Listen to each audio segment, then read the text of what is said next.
Whether we're ready for it or not, AI is revolutionizing how we approach research, communication, and even decision-making in patient care. But as the technology rapidly evolves, how well are we understanding the implications of AI? What challenges do we face? And what opportunities does it bring to our industry?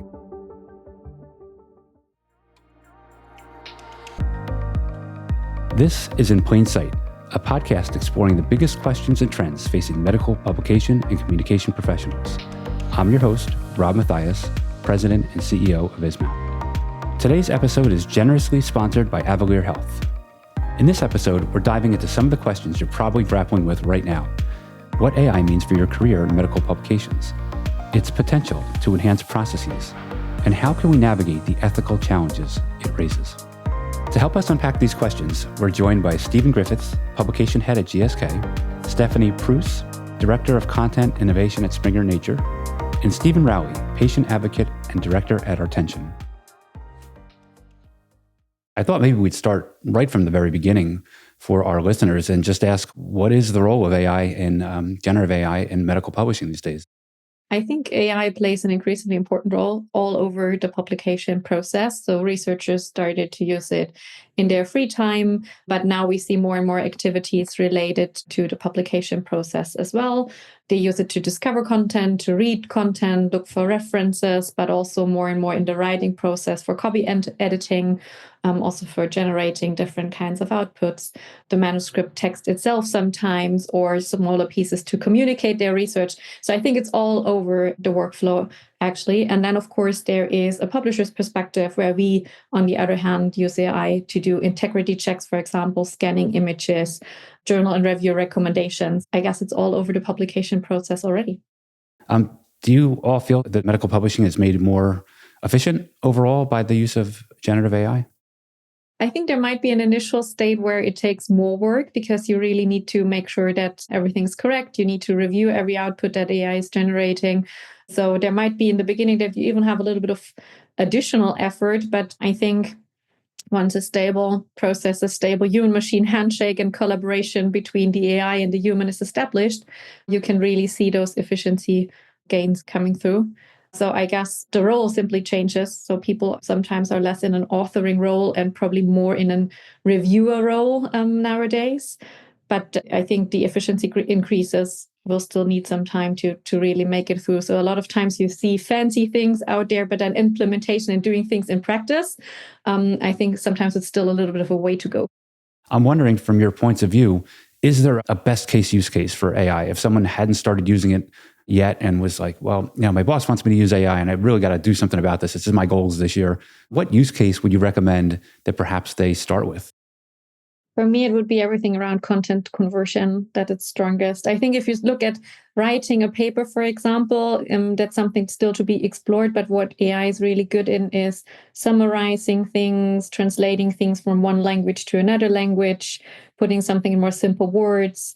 I mean, we've seen some interesting posters and presentation on the last ISMAP conference where people were comparing AI summaries, plain language summaries, and human written summaries. And a lot of them didn't perform that badly. So I think what AI can really do well is translate it to really easy language. And that's what a lot of humans struggle with, a lot of authors and researchers struggle with, because they're so into the topic that for them it's crystal clear what it all means.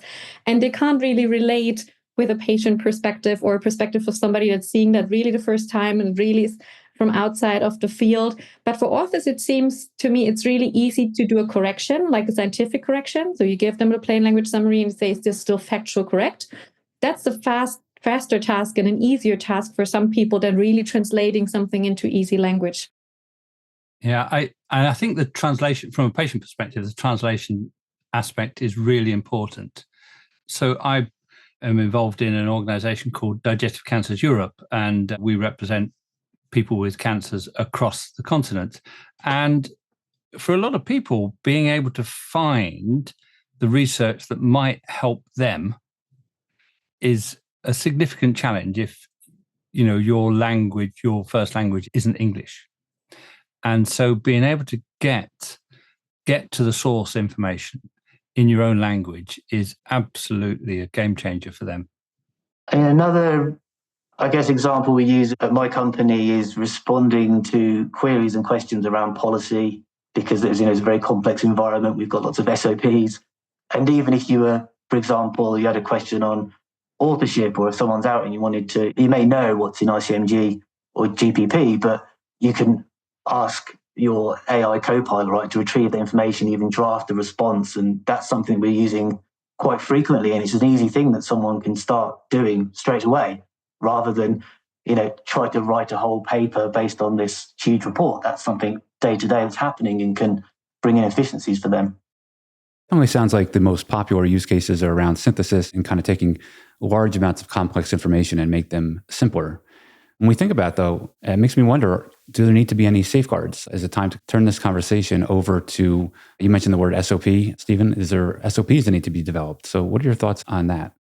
Yes, sometimes I've queried an SOP and got a strange response. So you always have to have the human in the loop and check where it is, even ask, where are you getting that information? How did you come up with that response? And is this actually based on data that somebody's actually checked that it does say that? I think you need to be clear about transparency. Is this AI generated, or is this what somebody really thinks? Also, the scale. A big problem for patients is that we get push all the time. So if somebody has cancer, and from the moment they're diagnosed and they try and search for something about their cancer, the engines, behind Google and the like, then push them stuff to do with cancer. And there are people behind that who are pushing things, often cures. And some of these are presented in a scientific manner, even looking like real scientific papers, but fake scientific papers. Or also they might push a genuine scientific paper or article, based on stuff, which is based on only one study. But people will take that as being their, proof that this works. They've got no way of knowing what's real or not. And when they look at genuine papers and find that, there was a particular thing was successful, they don't really see the picture of whether it was successful in one study or successful in 100 studies. I think there's also a role for the publisher to play, because of course, like this human machine handshake and quality control is very important. And of course, patients can't do it themselves, because if they could read the full article and understand in the first place, then we wouldn't need the plain language summary. So I think it's up to the authors and probably to the publishers. And in a world of open access becoming more and more important, because everybody has access to the paper, but not everybody can understand what's actually in there. So to work together with authors and AI to create that kind of human-machine interaction where we have a piece that can be produced at scale, that can be produced very efficiently without causing too much effort on the author side, but that is author approved and fact-checked, and people know that they can rely on, and it's actually true information, rather than people downloading open access papers and uploading in their random AI tool and getting a summary that might be correct or might not be correct. So we're getting into a really interesting area. And I was waiting for someone to use the word transparency. And Stephen, you did just a moment ago. How transparent do we feel we need to be when we're using AI in medical publishing? What's the threshold, the litmus test for that? I would say let's overdo it in the beginning, and then we will probably find a balance. So I guess at one point, using AI will be so normal that probably it isn't indicated everywhere. But so far, I think at least our perspective is that we indicated if our staff is using it for any of the editorial pieces, for example, that are out there, we indicate it together with the piece, and we clearly say what the role of the AI was and what the role of the human was. Like, this was a hand-selected paper. It was first summarized by AI, and then a human did the fact-check, polishing, whatsoever, and bringing it up to our standards, something like that. And we put that with every piece at the moment. So I think transparency is key. And then there might be a time when everybody, similar to the, spell check or grammar check, that's AI based, that now everybody's using, and of course nobody's indicating, there might be a time where we, as a community, everybody decides together that it's not necessary for certain things anymore. the development of a publication, for example, there's lots of steps, there's lots of comments, there's lots of rounds and drafts. We don't upload the full story, right, when we submit something. So we've got to be practical as well. And I think that's a good way, how have you used it, which sections, and then the safeguards, right, that the authors are accountable for everything that's been done there, and the data and the references are checked properly. I think that's the best way we can disclose it. Again, I don't think we can upload, all the series of prompts and things that we've used, but if we indicate where it's been used and maybe which tool, I think that's a good way to start. And I don't know, I think this is something maybe journals or groups of journals can help people when they submit to kind of give a few guidelines on what's the key things that need to be down there. Because that's something we get quite a lot of questions about. And I think still some variation with different journals. I run a large support group, peer support group, and we've got over 6,000 members. So I see what people are doing every day. And of course, now the first thing they do is Google, and you've got AI overview, which is taken over from going to the top article, which came up in the thing. They're now going to the AI overview. So they read that, and you've got the Learn More panel beside, which I presume, I don't know, I presume that it reflects the main sources that the AI went to. And of course you can go to them, and people do go to those, and they're not really ranked in any way. So you've got no understanding of which had more influence. And I think that's an area where the opportunity to have some kind of quality measurement, you can use AI to do that quality measurement, that would be valuable. And I think AI is already evolving in that direction, right? If you look at the deep research mode of OpenAI, for example, or DeepSeek, you can already see that there is something like inline citation similar to what you would see in a scientific paper. So in the beginning, I think was just querying the internet and spitting out a response. But now more and more technology is also, because of the demand, probably evolving in a way where you have, similar to every claim and every sentence, you have a link or reference. Sometimes you can even click through and you see what paragraph actually out of that web page or that paper has been taken to generate those sentences. So I think as more and more people are looking for those kind of features, the technology will probably also evolve in the right direction to give us a little bit more security and make it easier to trace back where the information actually comes from. I want to ask a question on behalf of our listeners and say, well, I think we can all probably agree that if you're using AI to draft an article or do some of the things, it's obvious that you'd have to be transparent in that regard. But what about some of the less obvious things that maybe our listeners are thinking about? Like if you're using AI to correspond with authors and drafting emails back and forth, or literature synthesis, like how, Steffi, originally you said we should be over-disclosing, and I don't necessarily disagree with you, but I'm just wondering how far we should take it with those particular use cases as examples. I think more important than the transparency is even the accountability. So if you send an email and you are fully accountable for what's in that email and you have read the email, made sure that you're really responding and it's not automated, I think for an email, at least my perspective would be it's fine to not declare. I also sometimes think people are using it just, for example, for copy editing. If they're not native speakers, I do sometimes, if I have something complex and long to say, just say, polish this, for example, for me. I think those are cases, if you read through it afterwards and you make sure everything is still correct, that I would think you won't need to declare it in an official publication. I would say do it anyway. Put it in the method section or in the acknowledgement section and say, I have used AI for final polishing, language polishing, or whatever. But the most important piece is who's accountable for the content. And I think for a publication and for all scientific pieces, that needs to be very clear. So do you think that the use of disclosure or disclosing generative AI gives the perception of lower quality to readers? I mean, we're worried, right, that we're going to submit something and then you disclose it's Gen AI to one of the journals or the top tier journals. They might think it might be of lower quality, might be more of a chance of rejecting. And actually, there's been a few studies when people have blindly reviewed PLFs or abstracts and they thought maybe the ones that were lower quality were Gen AI generated, but actually some of them were human generated, and humans make mistakes as well. But it's that bias there that's going to be difficult to get rid of. And then I think people that were leaning into it more or use it more were maybe less biased. So it's a real difficult one. One reason why I might be suspicious of it is a data bias, knowing where that data came from. Of course, there is always data bias in the researcher, but I'm probably more worried about data manipulation. I think it's also a little bit of an arms race, right? Like paper molds get easier, data manipulation, image manipulation gets easier, but then again, there's AI tools to detect those things. So it's a balancing act. And I think there's different perceptions to it. So I think there's still a population of people that will think something is lower quality if it is AI generated.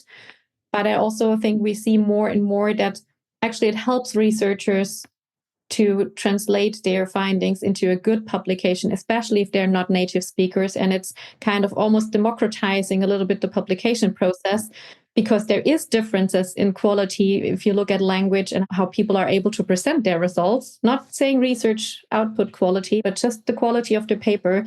And AI can help for those researchers who are on the one end of the spectrum to move them up and, enable them to present their research in a way so that people really see the results and don't just see bad language or something and then assume the research is bad as well. Somebody might be a really good biologist, but just not such a good English speaker.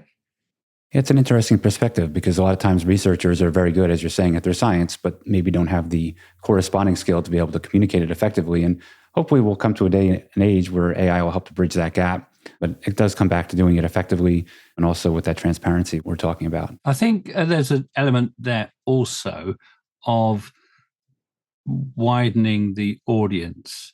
So one of the issues is that scientific research, a lot of it involves stakeholders of different kinds, yet often it's only written in the language of the scientist. And the key stakeholder in medical research is the patient. And so I feel very strongly that research should be accessible to the patient and written in such a way that it can be understood by the patient, even very complex things, because actually there are patients on the panels that do the funding proposals. They need to be able to understand the proposal to be able to decide whether to give it funding or not. And then that's got to be reflected right the way through into the output. Is the output in a format which is understandable by the stakeholders for whom this research is important? Otherwise, the research might never get implemented in any way. It might be good research, but if the right people aren't listening to it, it's not going to happen. I guess one way we prompt is, say, write it in this style, or I am a, and assign a persona, and then, write it that way. You could then say, I am this stakeholder, please explain this to me. But then I guess the source of that, be it a paper, is going to be a limited amount of paper. So would there be a future where it's a larger, a data piece or something behind it that's quite big, and you can say, describe it to me, a stakeholder as a scientist or a medic or a patient. Again, that's something that maybe in the AI world, and that can be done so rapidly and so easily with large amounts of data, could be possible. So a really interesting discussion here. So if I made the bold statement that the patients were going to get better care by physicians and other healthcare practitioners, would that be true based on your perspectives due to generative AI? Possibly. I don't think you can say that definitely yes now. I think so. I think if we help everybody to stay on top of things, if we help them to understand what's out there, the patient themselves to inform themselves, but also the medical professionals, I think it will be possible. The other thing is that I think AI can help to put things into practice faster, so get results out there of the lab into the real world faster. And I think that's a big advantage for everyone. That will accelerate discovery, that will speed up the process. And for somebody that has cancer, for example, that can be mission critical.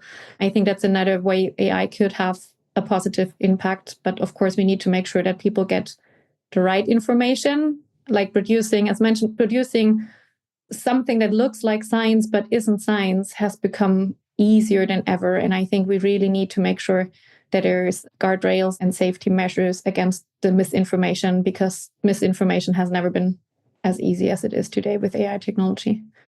And the speed is a really good topic as well, because we do know it takes a very long time to draft papers, comment on papers, get them submitted, get them published. Now, during the pandemic with COVID, the preprints were coming in quite a bit, and it was getting the information out there that was needed at the time. But then there were some, that were retracted later, or some that, got amended. But that's a balance with getting the speed of the information to the patient and helping development while trying to have that safeguard on the data. So difficult one maybe to completely get right, but I think the advantages there are clear, and we want to get data out to inform patients, doctors faster. And this is definitely something that is an advantage of having Gen AI from a content development perspective. And the other thing, if you need less time as a researcher for publication development, you have more time that you can actually spend doing the thing you love, doing research, being in the lab, producing those new results to be published. So I think I'm also for reviewing, for example, if at some point AI can support reviewers taking away some of the quality checks and of the tedious work that people have to do to process a manuscript and push it forward through review, I think that would be a great opportunity to free up people's time to actually do more research. So the jury is still out as to whether or not patients will ultimately benefit from generative AI in medical publishing, but we have a lot of hope is what I hear you all saying. So that's very positive. Well, that's us for today. Thank you all for listening. Please take a minute to subscribe to In Plain Sight on your favorite podcast app. Share with your colleagues and rate our show highly if you like what you heard today. In Plain Sight is a production of ISMAP, the International Society for Medical Publication Professionals. This episode is generously sponsored by Avalere Health. Our production partner is Citizen Racecar. Our producer and editor is Hajar Eldas. Post-production by Alex Brower. Publication and promotion by Candice Chantalou. To join ISMAP today, go to ismap.org. Becoming a member means you can participate in value-packed webinars and receive instant access to exclusive tools and resources. If you're interested, just go to ismap.org, that's ismpp.org, to learn more.